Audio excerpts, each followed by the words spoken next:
Whether you're a skeptic or a believer, join me, Rob McConnell, as together we'll investigate the world of the paranormal and the science of parapsychology here on the X-Zone Radio TV show on XZBN and the X-Zone TV channel on Simul TV. Since 1990, the X-Zone Radio TV show has been the place where people dare to believe and dare to be heard. Together, we'll investigate UFOs, aliens, ghosts, Bigfoot, psychic phenomena, lake monsters, conspiracy theories, government cover-ups, the truth embargo, alien abductions, ESP, haunted locations from around the world, and so much more. With over 28 years of broadcasting and more than 4,500 individual guests, the X-Zone is truly a place where fact is fiction and fiction is reality, as evidenced by the credibility, integrity, and professionalism of the guests that we bring to our international audience. If you have seen a UFO, had a close encounter, seen a ghost, Bigfoot, lake monster, or a story that you would like to share or have investigated, contact me, Rob McConnell, by sending me your email to xzone@xzoneradiotv.com, or you can call toll-free 1-800-610-7035, extension 143, and on Skype, X-Zone Radio TV. For more information on the X-Zone Radio TV show with yours truly, Rob McConnell, visit www.xzoneradiotv.com or www.xzonetvchannel.com or simultv.com and xzbn.net. Until next we meet here in the X-Zone from our broadcast center and studios in Hamilton, Ontario, Canada, always remember, X-Zone Nation, keep your eyes to the sky and your heart in the light.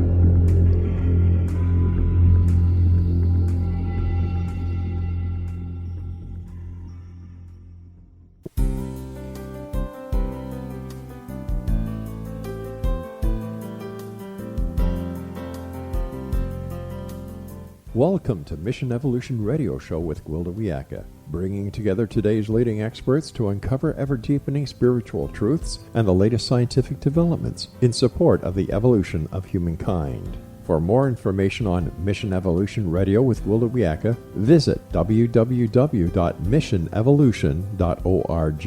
And now, here's the host of Mission Evolution, Miss Gwilda Wiyaka.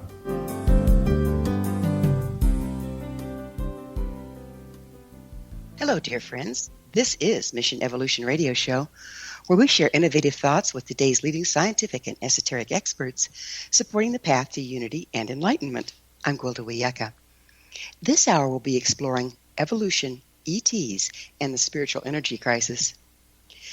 The possibility of extraterrestrial life is a major human fascination. We've all heard about Roswell, Area 51, UFOs, ET abductions, and visitations from star beings. Yet this fascination is not new. In the ancient Hopi Kachina dances, each dancer was reputed to enter a trance and serve as a surrogate to a corresponding star being.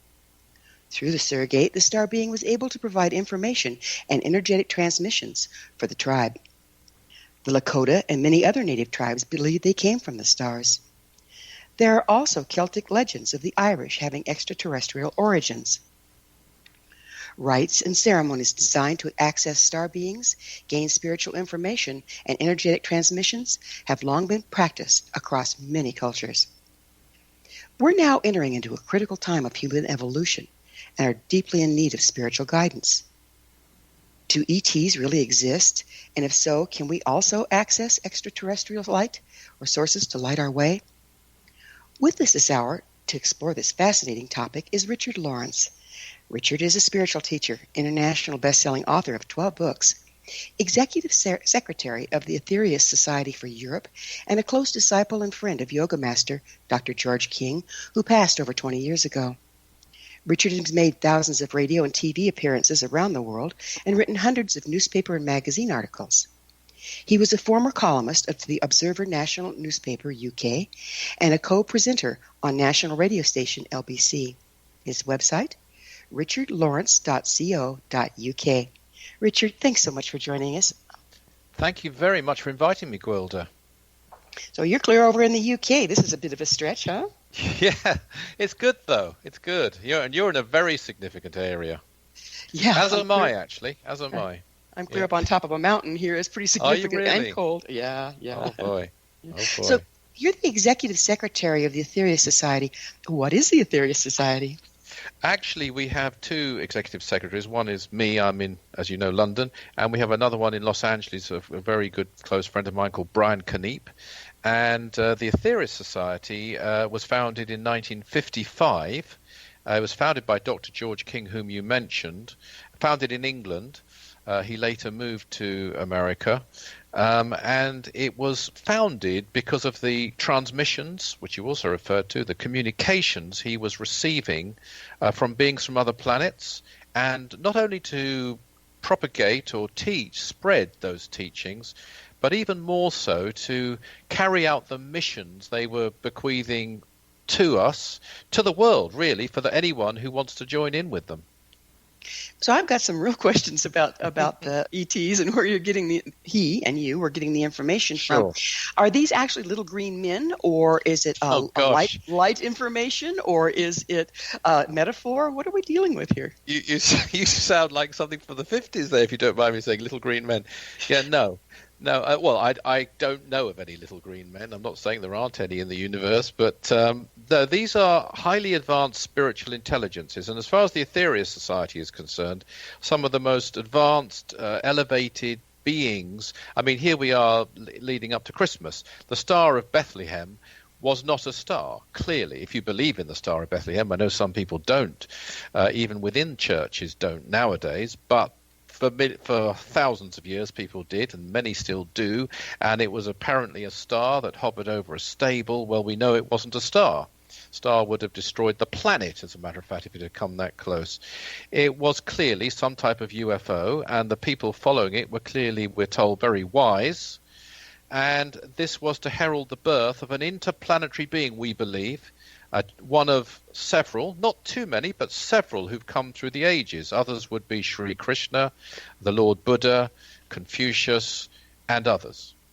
So they're very evolved. The ones who've come to Earth are very evolved.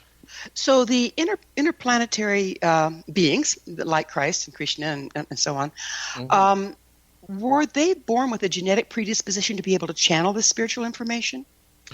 They were incarnated in, for them, an extremely limited, and I would say, I don't know if this is the right word, but painful manner, because they are so evolved, but they agreed, and this is what the Indians, the Asian Indians would call an avatar. They agreed to be incarnated through the womb of a woman. Moses is another one, for example, in order to live here and take karma, as we might call it, for doing so, and thereby live here and spread teachings that, yes, in certain cases were channeled to them, but in certain cases were built within them, which they knew, which they brought from wherever they came to our world. So they're a translation point.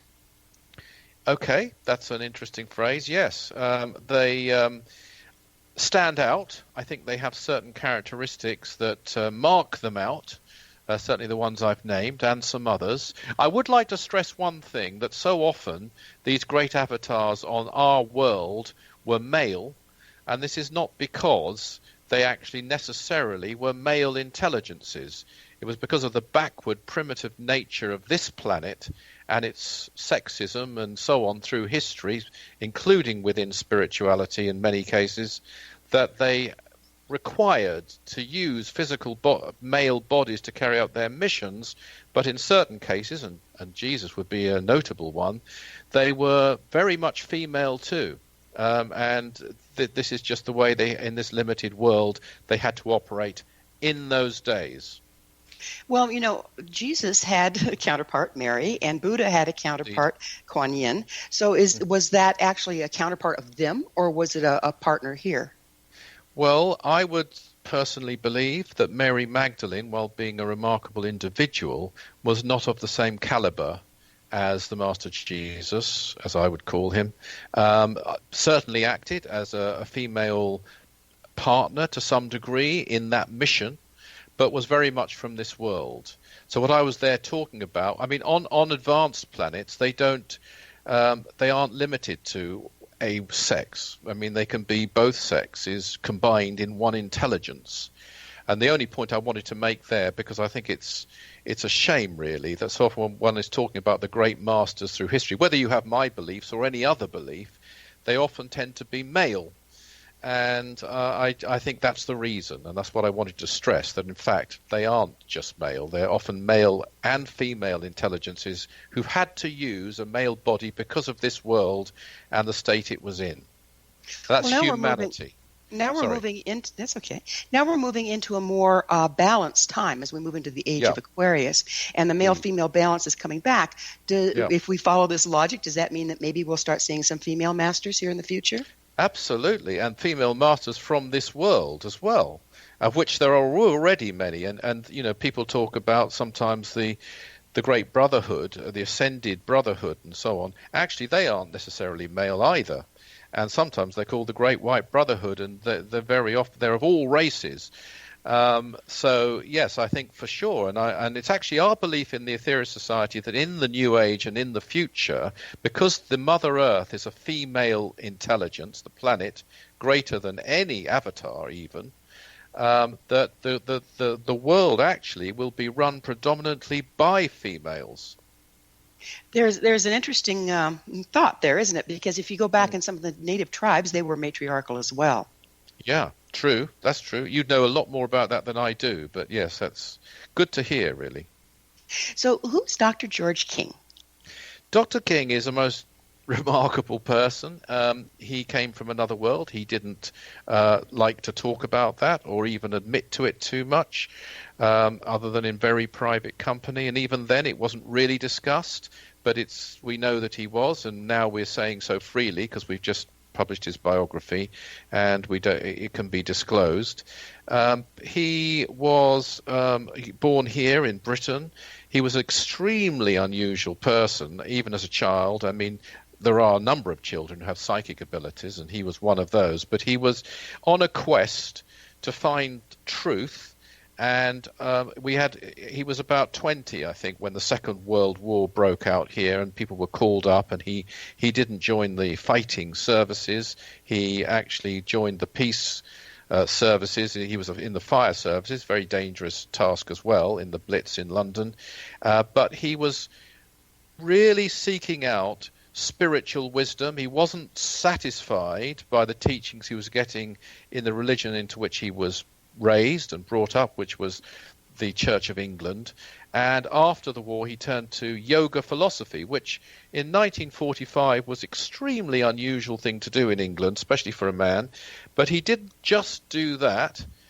He turned to it very, very vigorously. He practiced advanced forms of yoga, by which I mean Kundalini yoga, Raja yoga, Jnana yoga, if people are familiar with those, for say 8 hours a day. And he would have a job as well. And he did this for 10 years. Yeah. Well, we're going to have to pick up with yoga and Dr. George King on the other side of a commercial break, but you and I do need to take a little pause. Richard and I will return shortly, so don't you go away. You're listening to the Mission Evolution Radio Show, coming to you on the X-Zone Broadcast Network, www.xzbn.net. We will be back.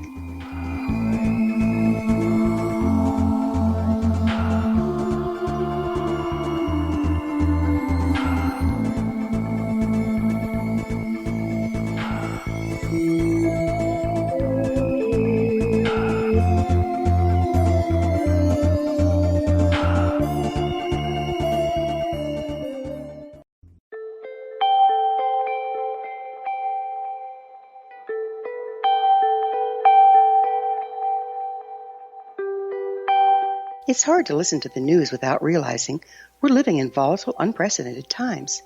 Yet never has there been such an opportunity to transform the human condition. As old structures fail, where can we find the guidance to co-create a better way?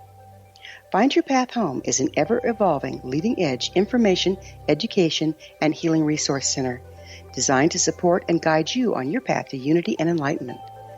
Based on sound principles employed by shaman worldwide, we provide techniques that can support you through the current transitions, offering online shamanic classes, international long-distance shamanic healing sessions, complimentary Mission Evolution radio episodes and Stairway to Heaven TV vignettes, seminars, retreats, and much more. All of this can be found on findyourpathhome.com. So I was watching the X Zone TV channel last night when I was abducted by aliens, and they kept repeating to me over and over again, simultv.com, simultv.com. What's simultv.com? That's what I asked them. They had it written on the side of their UFO. How do you spell that? UFO. No, I mean simultv.com. simultv.com. simultv.com. Right. simultv.com. Interesting that you were abducted by aliens in a simultv.com UFO last night. Oh, yeah? Yeah. Now that you mention it, I remember now last night I was awakened from a deep sleep. My great-grandmother was standing there. She said she'd come from the hereafter to tell me about simultv.com. She even spelled it out for me. simultv.com, sonny boy. simultv.com. simultv.com, sonny boy. Wow. Yeah. Guys, you'll never guess what my psychic guru just told me. simultv.com. Exactly. Are you guys psychic too? Of course. We all know about simultv.com. simultv.com.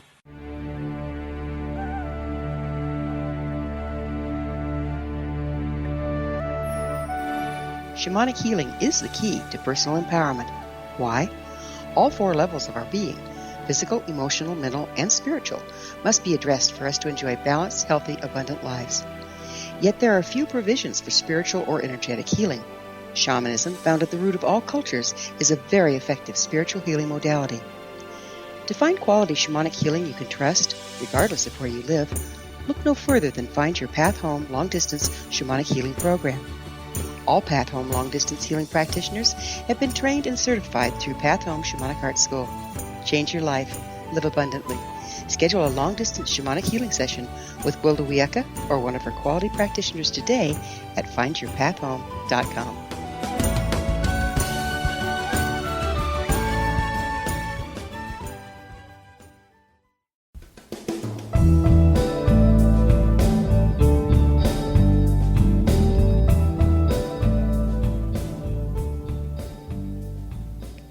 Welcome back. This is the Mission Evolution Radio Show, missionevolution.org.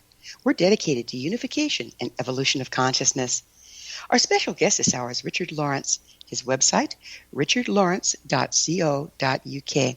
Richard, we were just starting to get into something pretty interesting, and that's Dr. King and the ancient practice of yoga. Now, my understanding of yoga is it helps a person align their body in such a way that they can receive spiritual information. Am I erroneous there? No, I think that's well, I don't want to sound patronizing, but I think that's far better than a lot of definitions you'll find, because a lot of people nowadays, and it's popular now, let's face it, and it's generally perceived as something for toning up the body, keeping fit, and so on. And I'm not saying it doesn't do that, but you're right. There was a spiritual purpose behind it. And the real meaning of the word yoga is union with Brahma or God or the divine, or with your real self, you could say, which is within us all. And that was the goal. And of course, the advanced forms of meditation and certain mantra practices and kundalini practices and so on will take you to a very, very elevated state. Matter of fact, one thing I've discovered in my studies over the decades is that there are people who think they've arrived at the destination, they might call it enlightenment, for example, when they really haven't. I mean, I'm not taking away from, they might have a great sense of peace and a great sense of well-being and feel very settled in their life and living in the present and so on. But it's quite a journey, and it's a journey, and I haven't attained it, by the way. I'm not saying I have, but it's a journey that you certainly know. There's no ifs, no buts, and great powers in one way or another will come to you in the process. They should be used only in service, and you may choose not to use them, but they will. I'm sure, actually, from your knowledge of indigenous cultures and so on, you'll know very much about that. There's one concept that I found kind of cross-culturally as well. I've studied under a lot of different indigenous elders. And that's that when we come into this world, okay, from spirit into this world, only so much of us, only so many bandwidths of our frequency can come into this coarse environment and into these physical bodies. Yeah. So is that opening up that Dr. King was doing through yoga, accessing greater bandwidths of ourselves and therefore greater bandwidths of all that is? Very interesting question, actually, I must say. I think that in his case, because he came from where I said he came from, which was, in other words, he was already above what we would call enlightenment or samadhi or whatever phrase one wants to use, even nirvana, in our world. He came from a place and a state which was even above that. I would say that he was, and this is me, not him saying this, he was trying to regain his natural state of consciousness in those years of very, very intense practice, because it wasn't normal or natural to him to be without. It's not the powers, by the way, that matter. They're just a sort of sign along the way, and they should be used correctly, but it's part of the journey towards full enlightenment and oneness with the divine. And I would say yes, with other people too. In fact, I've noticed actually sometimes people can come back from, as you call it, the world of spirit, I think you called it, be reborn here, and they can sort of start off with great. You can see it in certain writers, artists, poets, composers. They start off with great inspiration and flair, and then the longer they stay on this realm, it seems, in certain cases, the more detuned they come, and in some cases, all their greatest works are done in their 20s and 30s, and not always, but it's fairly common in the arts, and I think it's because they became detuned by this very basic realm, and what you're calling a fraction of the bandwidth. But by entering into these sorts of spiritual practices, one can maintain that level of consciousness and even enhance it. So I want to back up a little bit. You spoke about the place that Dr. King came from. What place is that?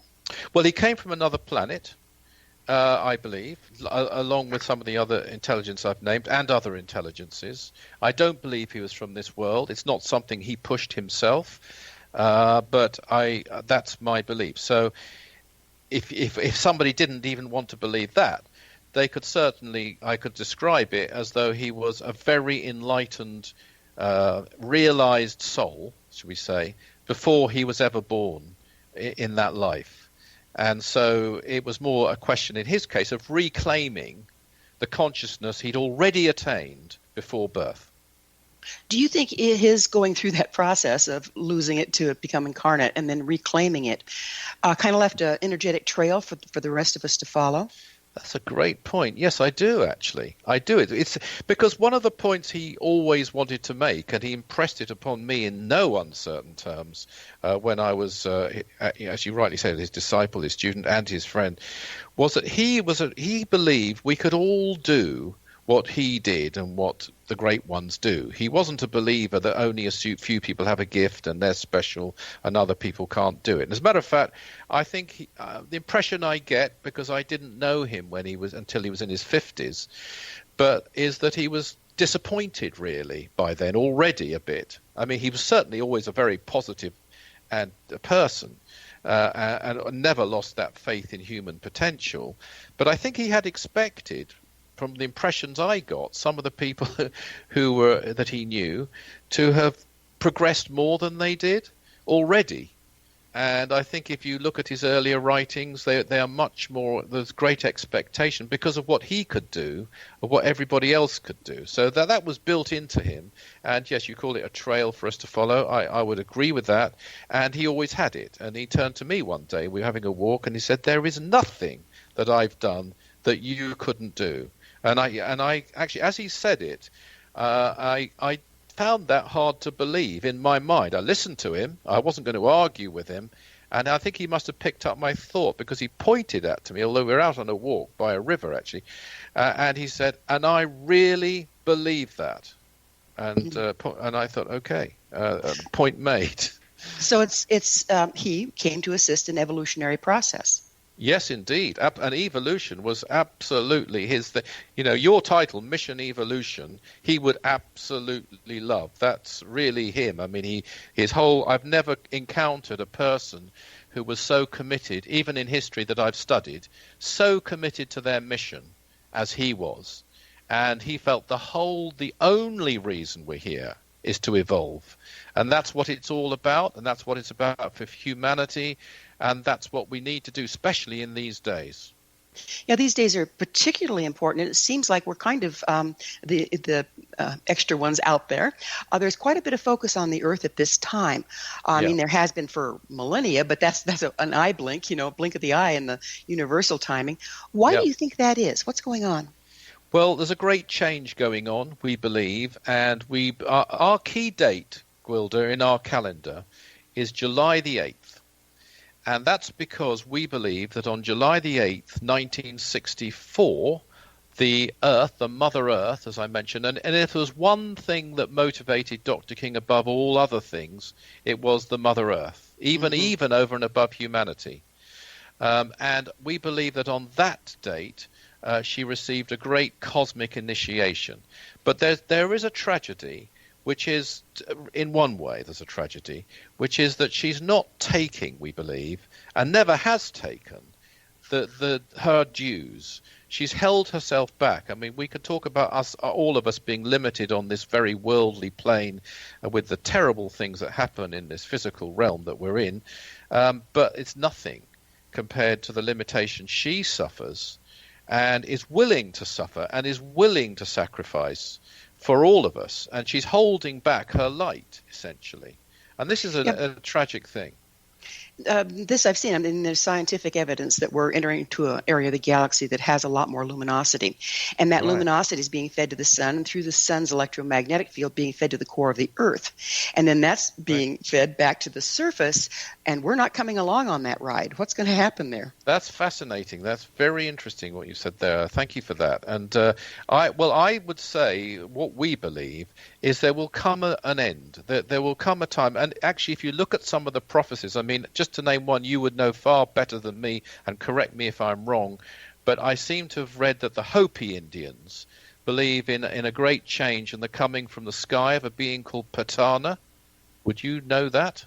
Yes, I've absolutely heard that. Okay, I've got that right. Okay, and you'll find that kind of belief in numerous traditions. I mean, obviously the Mayans, there's like the combination of prophecy of total disaster, and you've got the biblical prophecies, you've got the Book of Revelations, you've got Indian warnings of the Kali Yuga, and all the various traditions all seem to combine, and even the ancient Greek traditions from Hesiod and so forth, on two salient points. One, dire catastrophe on our world, and two, a great period of light following it. And some have predicted the end of the world, of course, and some would even say Nostradamus predicted the end of the world. Our belief is that we'll only be allowed to carry on for so long because we, the human race, are actually, although we don't seem to think so, less important than the planet, if it comes down to it. And this is my slight disappointment with most ecologists that I hear. I think it's great, some of the things they're doing, some of them, but they will always tend to say, when I hear what they're saying, we've got to think of our children and our grandchildren and our future. They're talking about for the benefit of humanity. Very rarely will you hear them talk about for the benefit of the Earth as a living intelligence. Exactly. Sorry. Huge loss. We're going to have to pick up with that on the other side of a quick pause. Right. Richard and I will return to our discussion shortly, so you stay right there. This is Mission Evolution Radio Show. We're coming to you on the X-Zone Broadcast Network, www.xzbn.net. On the other side, we'll pick up with Doom, Gloom, or Salvation. Don't go away.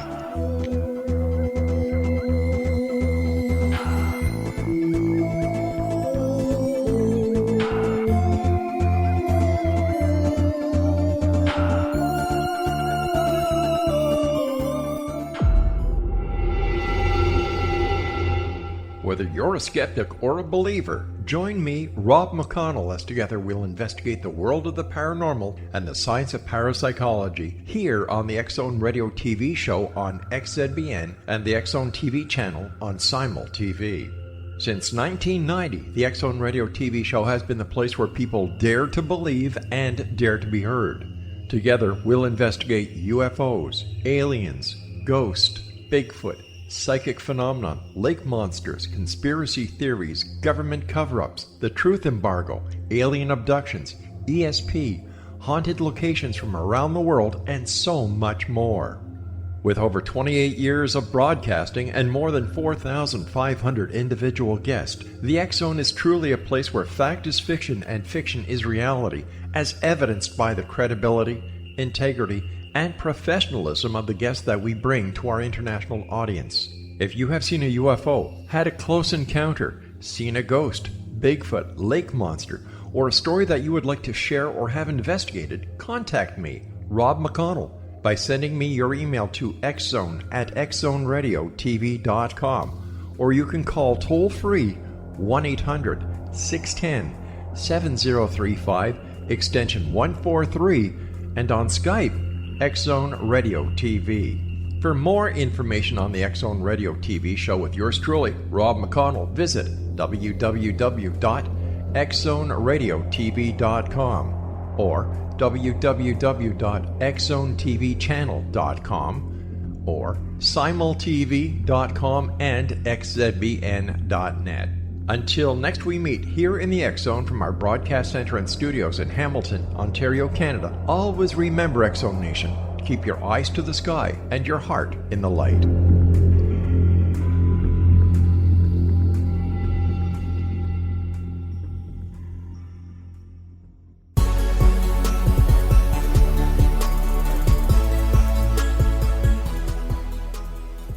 Welcome back. This is the Mission Evolution Radio Show, missionevolution.org, bringing leading-edge information supporting the path to enlightenment. We're speaking with Executive Secretary of the Aetherius Society for Europe, Richard Lawrence. His website, richardlawrence.co.uk. Richard, we were starting to get into some pretty interesting things, and it can sound like doom and gloom, and I personally have read all sorts of different prophecies. As you know, comparative mythology doesn't show a very happy ending here. However, I like the idea that on the other side of this, there's a time of enlightenment, and that seems to be pretty consistent across cultures as well. What does that time of enlightenment hold for us? Well, there is one thing I'd like to just throw in, if I may, just before that, which is I don't want to be a gloom and doom monger, because the main focus and purpose, actually, because you asked me earlier what the cosmic intelligences were communicating and so on through Dr. King, our main reason for being is to actually work to reduce the impact of these disasters. And actually we believe that not only us, but we believe we're an essential cog in the plan.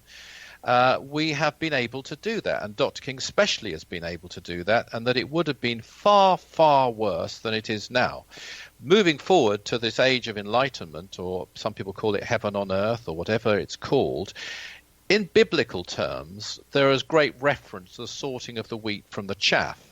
And even I found in some metaphysical circles, there hasn't been a really good answer to what happens to the chaff.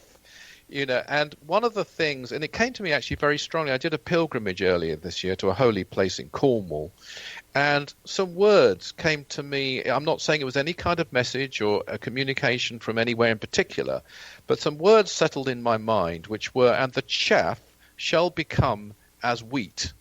And so you might say that our aim is not to sort of have a sorting where some people, even a few in number, just become enlightened and goodness knows what happens to the rest. Our idea is to try and spread enlightenment, try and spread evolution, if you like, as widely as possible, so that when this final moment comes, when humanity can no longer hold back the Mother Earth because it's decreed that she must move forward in her evolution, then as many people as possible are ready. And our main way or methodology, if you like, of bringing this about is sending out as much spiritual energy as possible to the world, because that raises consciousness by all those who accept it. And this brings, I mean, enlightenment is not an intellectual state alone. You certainly, you'll become far more logical and focused, and various qualities will emerge, great concentration as well as psychic powers and so forth. But enlightenment itself is a state of being. It's a state of vibration. It's a state of energy. And this state of energy is what the world needs. So it's a mission of enlightenment. So let me see if I've got this right. You're saying that there's certain currents that are predestined, but within that, the future is subjective? It can be changed. As a matter of fact, even in the personal, if you like, psychic level, which at one time I did a lot of myself, there is no point to it at all if you can't change it. I mean, the only purpose of astrology or any of these disciplines is to see your destinies if you can actually do something about it. Otherwise, it would just be a fatalistic exercise. And so it is globally.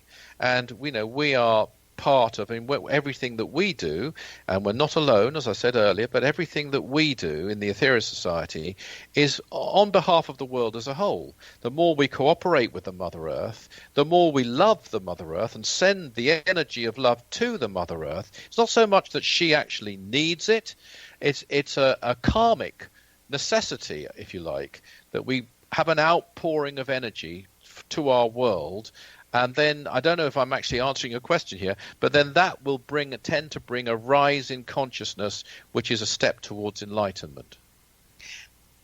Did I answer your question, Gwilda? I think you did a good job of it. Good. So the way I would look at it is we're all, there's this great big wave in the ocean, and we're all surfing it in our own way, and we have choices on how to surf it. Yes, true. Yeah. If more of us move towards this enlightenment piece, and let's face it, we're being bombarded with negative information and energy through, the media and the games and the violence and, all this hype and hysteria that we get on Facebook and every place else. So how are we going to counteract that? Yeah, and by the way, I came up with something similar to your surfing analogy, which is, as a writer, I came up with a thing, your destiny is written, but you are the editor. I like that. Yeah, I like that. But what are we going to do to counteract it? Well, again, it's sending out in numerous ways as much spiritual energy. I mean, the key teaching in the Aetherius Society, and this is really our whole reason for existence, is service. And there are numerous ways of serving. And there are some wonderful ways of serving in, if you like to say, material ways, through charities and through relief efforts. And, as we've had in New Zealand recently, from volcanoes, from earthquakes, from poverty, all these things are essential. But in the end, the thing that's going to really make the big difference is spiritual energy. In fact, spiritual energy will even inspire people to make these efforts. And also there's a massive deficit on the spiritual energy front. Not so many people are working in that area very, very actively. And so that's really where we put our focus, and that's the thing that's going to bring the change. So is spiritual energy more unified, and our planet at this point pretty polarized? And so the unified energy starts to bring out the better in people?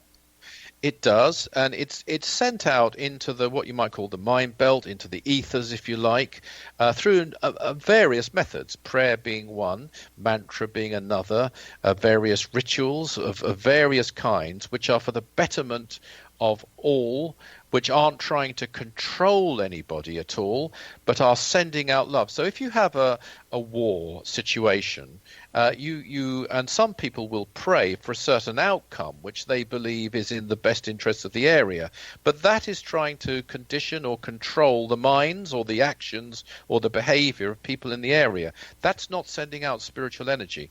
That's agenda, isn't it? Well, and it's done a lot. I mean, over here, especially, we had all sorts of troubles in Ireland, and you'd have people of the different religions, Catholic or Protestant, putting out, opposite prayers for opposite results. And it's a kind of a magic, but it's not of itself a pure magic. When you send out spiritual energy, and in our case, we're very, very fortunate because we have a way, even after Dr. King's passing, of cooperating directly with people from other worlds in doing this. Then it's sent out for them to accept or not accept. It's not programmed with any specific dogma or determination of their behavior. It's pure love energy.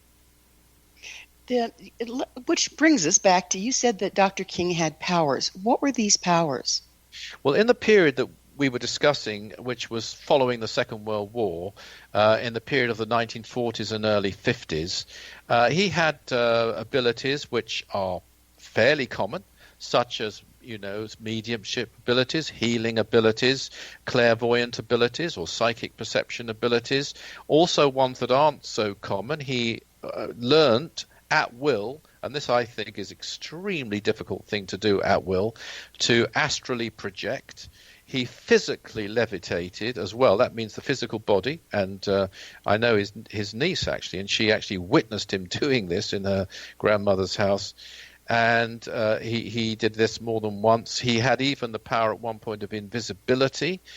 He dealt in, this is something possibly familiar to you, certain devic rituals to do with weather and improving weather. So he had those sorts of powers, but they weren't his goal. His goal was purely the pursuit of truth. That's what he was working towards.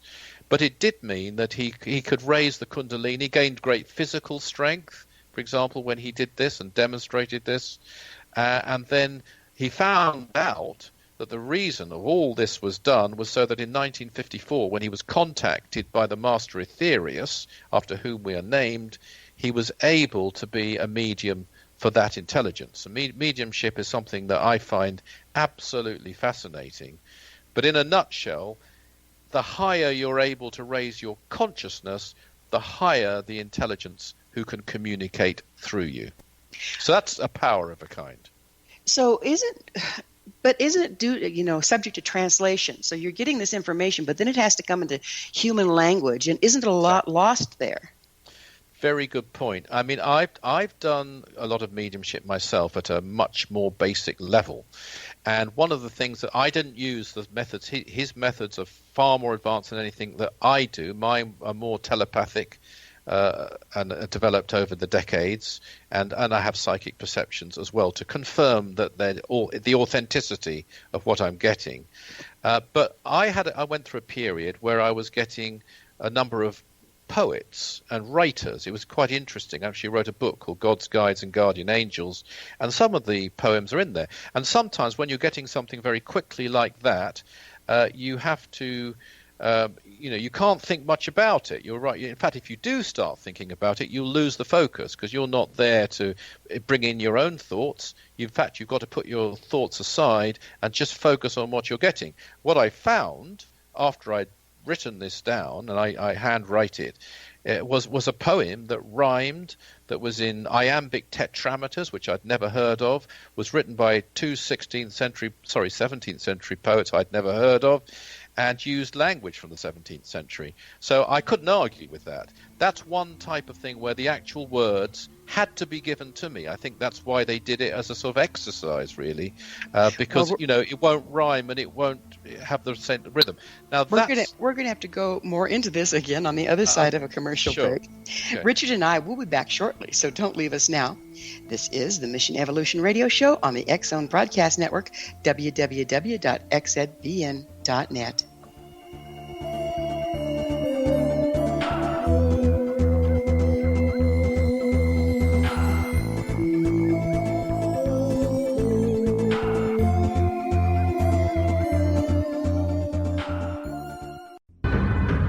If you are looking for a safe, zero-calorie, natural option to the harmful artificial sweeteners on the market today, Just Like Sugar is what you're looking for. Just Like Sugar is a wonderful natural alternative for those health-conscious people who choose a calorie-restricted diet with a great, pure, sweet flavor that tastes just like sugar. Just Like Sugar is a great natural option for people suffering from diabetes and may be useful in restricted diet programs where standard sugars are not allowed and does not cause a laxative effect of some other sweeteners. Just Like Sugar comprises a perfect blend of chicory root fiber, natural calcium, natural vitamin C, and Just Like Sugar's sweetness comes from the natural flavors from the peel of the orange.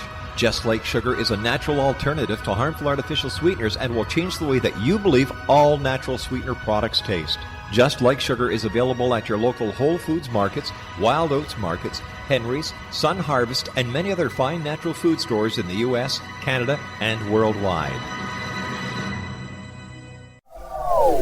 They are here, and they've been here for thousands of years, making their presence known in the shadows. They might be seen by a lonely motorist on a deserted road late at night, or by a frightened and confused husband in the bedroom he is sharing with his wife. But who are they? What do they want? Why are they here? Perhaps most concerning, has the government been aware of their presence all along? The new book by rel-mar, UFO Disclosure, the 70-year cover-up exposed, delves into the world of UFOs. Can full disclosure be soon? Order now and receive a free hour and 37-minute DVD on the UFO phenomenon. UFOs are real. Get both the book and the DVD, a $40 value, for only $19.99. To order your book and DVD today, go to lamarzulli.net. That's LAMARZULLI.net. You have heard of the X Zone? Now watch it on Simul TV, plus 500 video games, live TV channels, free video on demand, worldwide, and more. Does this sound like tomorrow's television? Well, it is, but you can have it today, right now. It is Simul TV. Simul TV offers what the others only wish they could provide. 15 exclusive channels like X Zone, sci-fi, and horror. We are worldwide. No other provider offers that. 500 built-in video games. No need to have an extra expensive system. We have them included. Free video on demand. Live streaming events from around the world. Interactive online network, and much more. Tomorrow's TV today. Simul TV. Sound too good to be true? Well, it's not. You can have Simul TV today. Sign up at simultv.com. Do it today.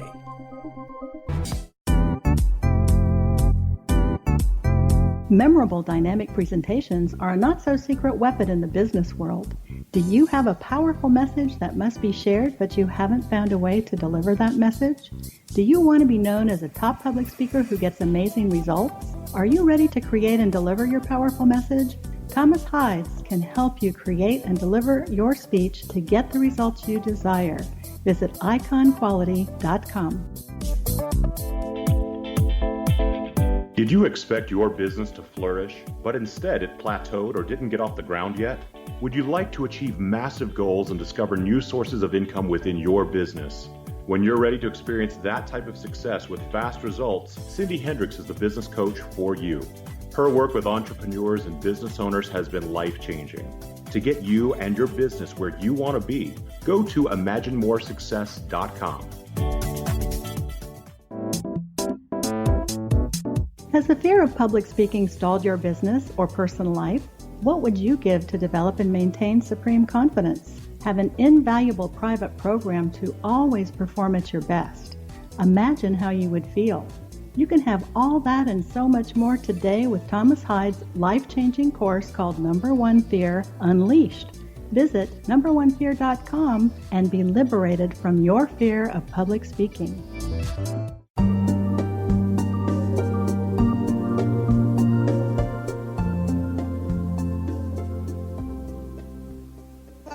This is Mission Evolution Radio Show, bringing together gifted people of service to the world.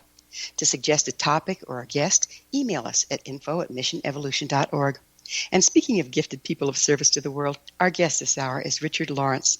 His website, richardlawrence.co.uk. So, Richard, at this point, I'm sure my listeners, our listeners are going, okay, so how do we do this? So where does the person get started? Well, the only reason I mentioned what I do at all is to illustrate that I have experience at that level, and I met dozens and if not hundreds of mediums, and some are, I think, more accurate than others. I find it very difficult to do. I find I have to concentrate and work very hard. People who say it's easy, I don't trust them.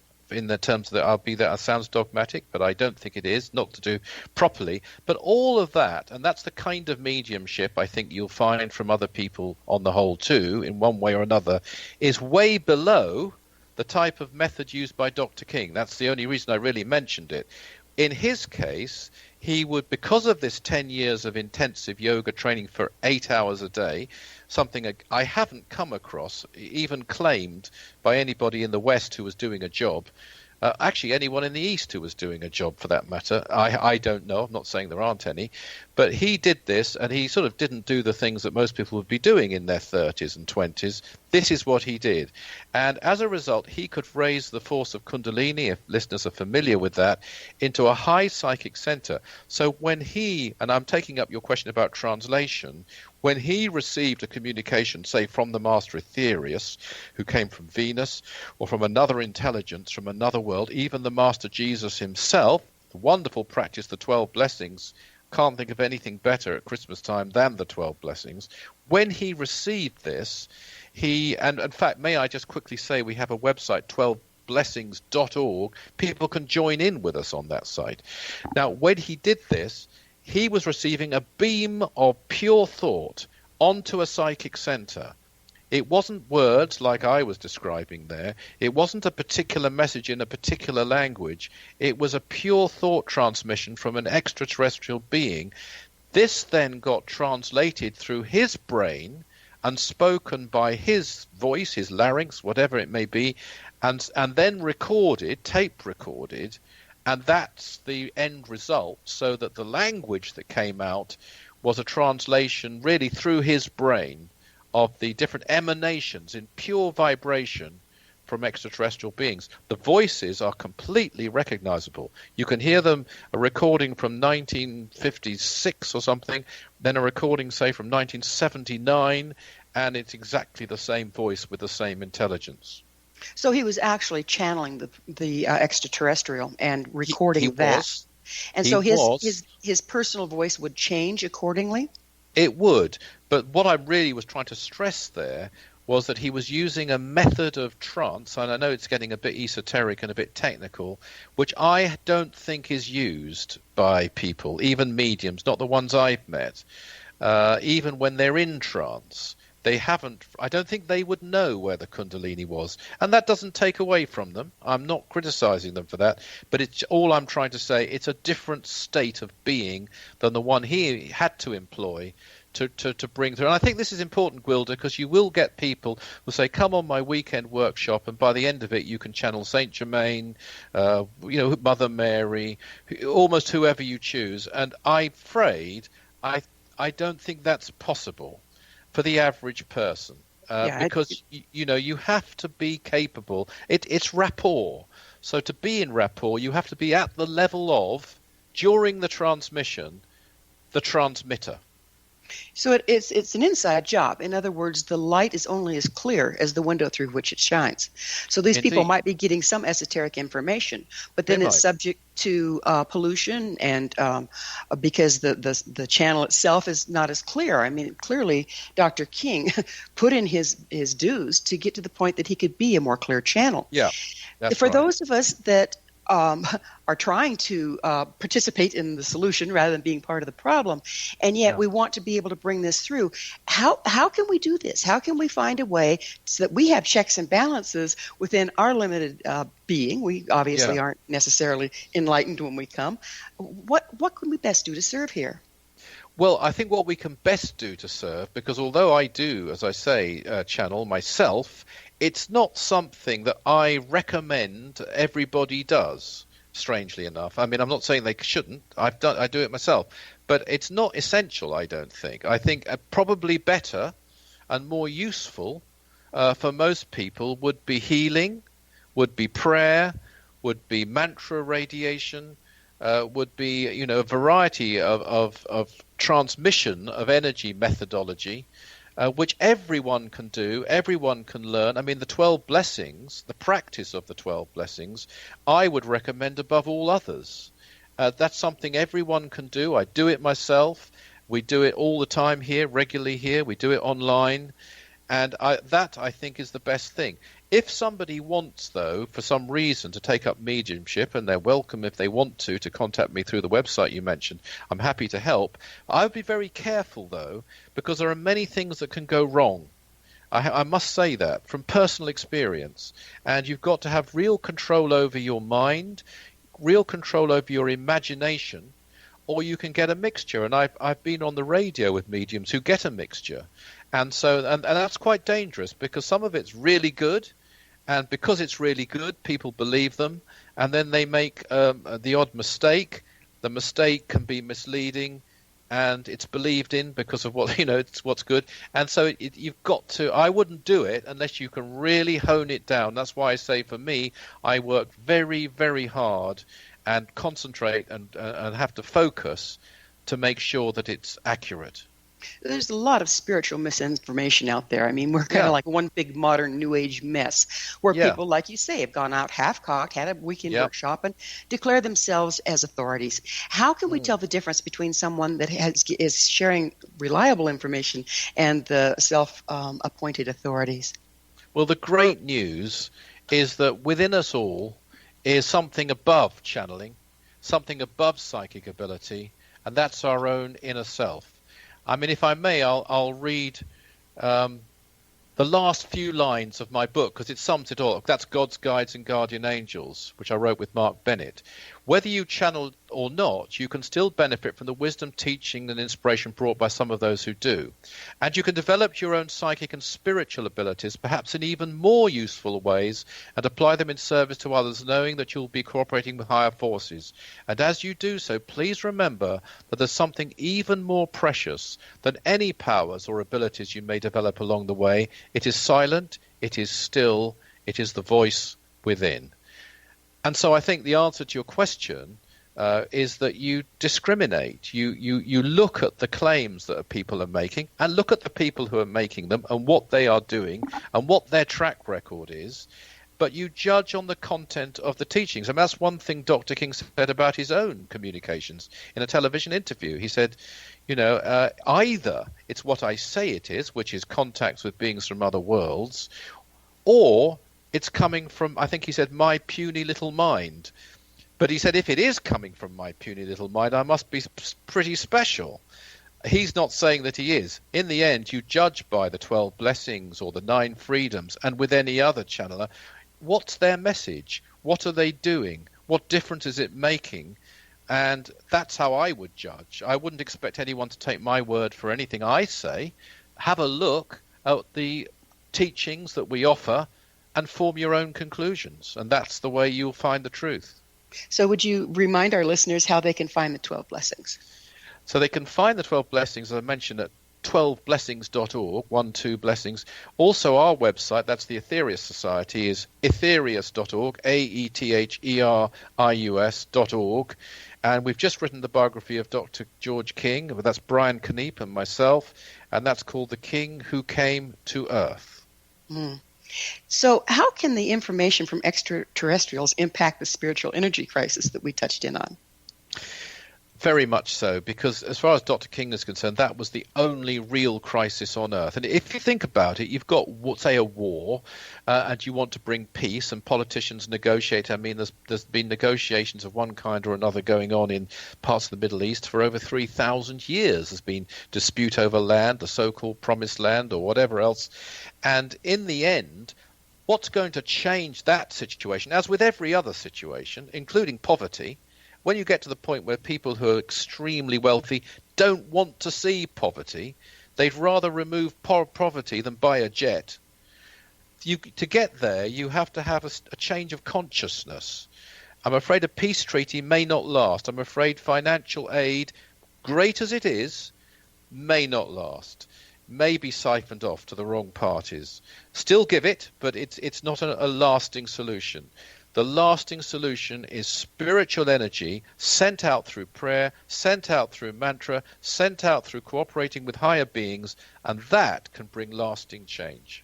Well, Richard, that's a beautiful, beautiful message, and thank you so much for all your service in the world. Unfortunately, as always, time has flown, and now we're out of it. Thanks so much for coming on the show. So much. It's been a real pleasure working with you. Our guest this hour has been Richard Lawrence. Richard is a spiritual teacher, international best-selling author of 12 books, and executive secretary of the Aetherius Society for Europe. His website, richardlawrence.co.uk. For our amazing episode collection, visit our website, www.missionevolution.org. This has been Mission Evolution Radio Show with Gwilda Wiyaka on the X Zone Broadcast Network, www.xzbn.net. Join us next time as this mission continues, bringing information, resources, and support to an evolving world.